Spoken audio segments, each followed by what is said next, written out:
Are you one of those that's scared of what other people think of you?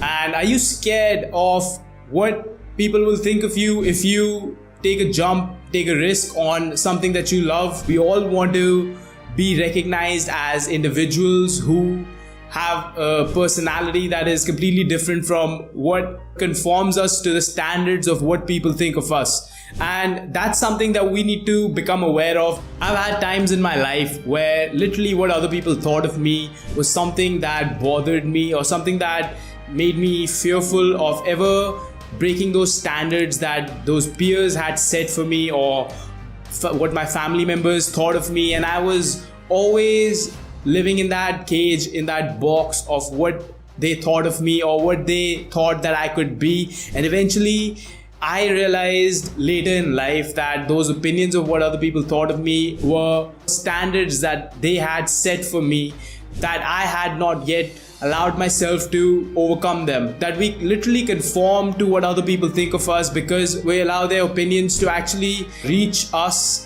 in a way that could stop us from reaching our true potential. We're limited in that box of what other people are thinking of us. And eventually we have to come to a point in our lives where we have to break free from those standards that people have set on us. Because if you ever want to become a person of value, if you ever want to become a person who has to realize their own personal power, their own personal potential, their own personal identity that could enhance their lives in a way that would make them more fulfilling, that would make them more lovable, that would make them more giving to the world, then eventually you're gonna have to reach a point where you have to stop caring about what other people think of you. And it's not easy. It's something that you have to work on. You have to literally break those standards that you are conforming to in your own mind.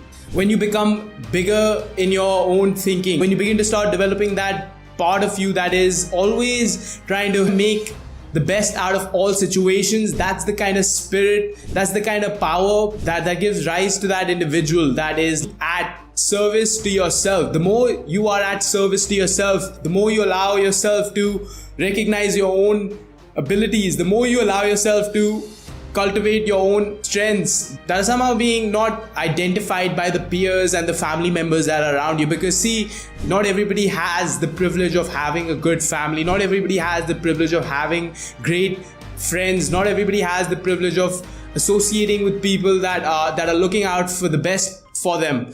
And that's why we have to recognize our own selves, that how much are we at service to ourselves.